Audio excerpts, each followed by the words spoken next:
नमस्कार दोस्तों, स्वागत है आपका कौशिक एजुकेशन में। हमने पढ़ा था कक्षा 10 का चैप्टर नंबर 10 लोकस बिंदु पथ। उसमें कुछ क्वेश्चन है।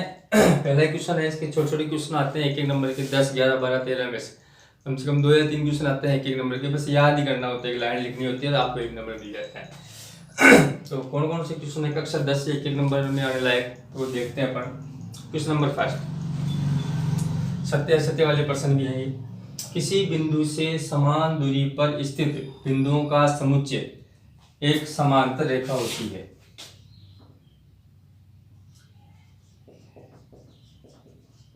ये एक रेखा है, इससे समान दूरी पर एक बिंदु ये है, एक बिंदु ये है, एक बिंदु ये।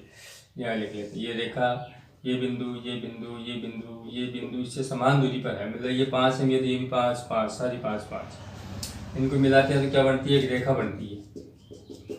लेकिन होती क्या है वो? अब इन दोनों के बीच में संबंध क्या है? समांतर का संबंध है, तो उसका आंसर जो आएगा वो क्या होगा?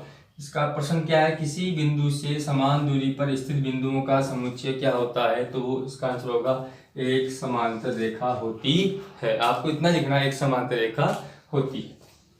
क्वेश्चन नंबर 2, एक वर्त उन बिंदुओं का बिंदुपथ है जो किसी दिए गए बिंदु से नियत दूरी पर स्थित है।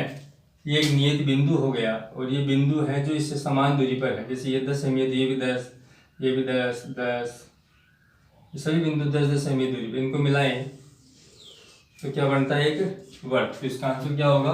वर्त। तो प्रश्न क्या है? उन बिंदुओं का बिंदुपथ क्या होगा जो किसी दिए गए बिंदु से नियत दूरी पर स्थित हो? तो आंसर होगा उसका एक वर्त।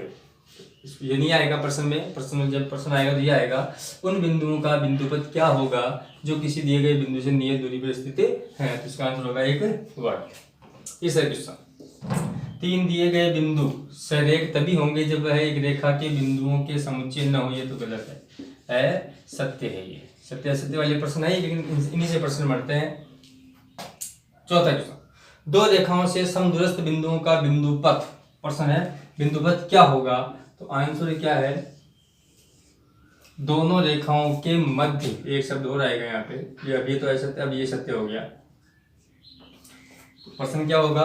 2 रेखाओं से समदूरस्थ बिंदुओं का बिंदुपथ क्या होगा? तो आंसर क्या आएगा? दोनों रेखाओं के मध्य समांतर रेखा। जैसे एक रेखा ये है, एक रेखा ये है, दोनों से बराबर दूरी पर बिंदु ये स्थित है। इनको अपन मिलाएं तो क्या बनती है? एक रेखा। यहाँ देख लेते हैं, एक रेखा ये है, एक रेखा ये। इनके बीच में ये बिंदु है जो दोनों से समान दूरी पर है। इनको मिलाया तो क्या बनी? रेखा। रेखा तो है, लेकिन ये रेखा इन दोनों के मध्य भी है, और इनमें क्या संबंध है? ये आपस में क्या है? समांतर। तो तीनों शब्द एक साथ आएंगे, मध्य, समांतर, रेखा। तो आंसर क्या होगा इस प्रश्न का? आंसर प्रश्न क्या होगा? 2 रेखाओं से समदूरस्थ बिंदु का बिंदुपथ क्या होगा? तो आंसर होगा दोनों रेखाओं के मध्य समांतर रेखा। क्वेश्चन नंबर 5, 3 सरेखीय बिंदुओं से गुजरने वाले वर्तों की संख्या। अब प्रश्न क्या है? सरेखीय, एक तो होता है सरेख, एक होता है असरेख। सरेखीय का मतलब 2 या 2 से अधिक बिंदु एक ही रेखा है, 2 से अधिक बिंदु एक ही रेखा पर हो तो होते हैं सरेख, और एक ही रेखा पर न हो तो होते हैं असरेख। तो यहाँ लिखा हुआ है सरेख।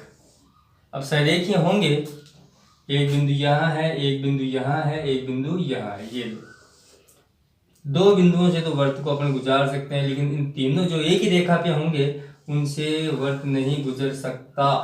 तो इसका आंसर होगा 0। 3 सरेखीय बिंदुओं से गुजरने वाले वर्तों की संख्या 0। प्रश्न यदि इसका उल्टा है क्या? सरेखीय की जगह क्या हो? 3 असरेखीय बिंदुओं से गुजरने वाले वर्तों की संख्या, तब इसका आंसर हो जाएगा 1। क्वेश्चन नंबर 7, ध्यान देना, सरेखीय में आएगा 0, असरेखीय लिखा हो तब आएगा 1। छठा क्वेश्चन, तीनों शीर्षों से समदूरस्थ बिंदु का बिंदुपथ क्या होगा? परिकेंद्र। शीर्षों पे जो मिलता है, जैसे ये त्रिभुज है, शीर्षों पे कौन होता है? परिगतवर्त, और परिगतवर्त का जो बिंदु होता है क्या कहलाता है? परिकेंद्र। क्वेश्चन नंबर 7, समतल में लुढ़कने वाले वर्त के केंद्र का बिंदुपथ समतल के समांतर रेखा। ऐसे तो जाएगा वो। जैसे ये है यहाँ कोई बॉल है जा रही है, तो एक रेखा बनाएगी समतल के समांतर रेखा। 8वां क्वेश्चन, घड़ी के पेंडुलम के सिरे का बिंदु पर एक चाप होगा, वो भी लघु चाप।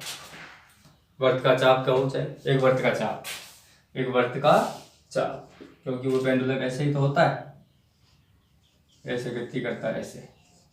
यदि इसको अपन पूरा बनाए तो एक वर्त बनता है, लेकिन ये तो क्या हो गया, एक वर्त का चाप हो गया। इसको लघु चाप भी आप कह सकते हैं, वर्त का चाप। क्वेश्चन नंबर 9, वह त्रिभुज जिसका लंब केंद्र, परिकेंद्र, अंतकेंद्र और केंद्रक सारे संपाती हों, संपाती मतलब एक ही बिंदु हो सारे के सारे, ऐसा कौन सा ऐसा होता है समबाहु त्रिभुज। समबाहु त्रिभुज में लंब, ये पहले अपन पढ़ चुके हैं, समबाहु त्रिभुज में लंब केंद्र, परिकेंद्र, अंतकेंद्र और केंद्रक, ये सारे के सारे आपस में क्या होते हैं, समपाती होते हैं। तो ये कक्षा 10 के टॉपिक प्रश्नावली 10 के कुछ इंपोर्टेंट एक एक नंबर वाले की जो क्वेश्चन थे वो यहाँ है। नेक्स्ट चैप्टर में पढ़ेंगे, प्रोबेबिलिटी से भी एक एक नंबर के क्वेश्चन आते हैं। पहली प्रश्नावली से आते हैं, दूसरी से आते हैं, शांत अशांत, अभाज्य गुणनखंड कीजिए, लसम ऐसे ज्ञात कीजिए, और नेक्स्ट चैप्टर में पढ़ेंगे। ठीक है, धन्यवाद।